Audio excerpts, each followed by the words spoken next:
దేశంలో 5 రాష్ట్రాల ఎన్నికలు ఒడిచినాయి. కొత్త సర్కారోళ్ళు కొలుదీరిర్రు. అంటే ఇక సర్కారోళ్ళు పబ్లిక్కు ఇప్పటంతలా వరాలు ఇచ్చే పని లేదు. అందుకే బాతలు పెట్టుడు చాలు చేసిర్రన్నట్టు సందల సందు ఇరాన్ అమెరికా యుద్ధం ఓ కొలిక్కొస్తలేదు. ఎగుమతులు దిగుమతులకు తిప్పలే ఉన్నది. అందుకే సామాన్యుణ్ణి సల్లగా ఉండనిస్తలేరు సర్కారోళ్ళు. ఇక చూడుర్రి మళ్ళోసారి పెరిగింది పెట్రోల్ డీజిల్ రేటు.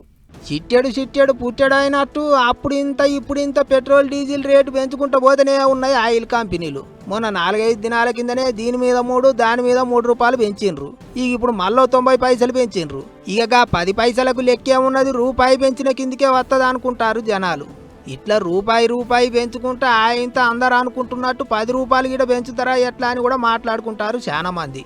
ఇంకో దిక్కు పెరిగిన పెట్రోల్ డీజిల్ రేట్ల మీద దినం నిరసనలు నడుస్తూనే ఉన్నాయి. కొంతమంది పొదుపు మాత్రం పాటించుకుంటా సైకిళ్ళు దొక్కుతుంటే ఇంతమంది సెంటర్ సర్కారోళ్ళ మీద నిరసన చేసుకుంటా సైకిళ్ళు దొక్కుతాండ్రు.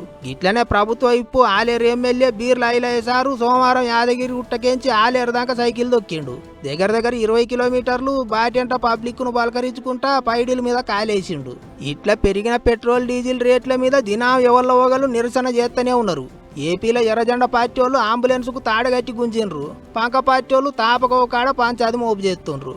అయితే రేట్లు పెరుగుతాయి కావచ్చేమో కానీ పెట్రోల్ డీజిల్కు ఇప్పటంతలా కరువు అయితే రాదంటారు సెంటర్ వాళ్ళు. ఏంటికంటే రష్యా దేశం నుంచి నూనె గట్టిగానే కొంటారట, అందుకే డోకా లేదంటారు.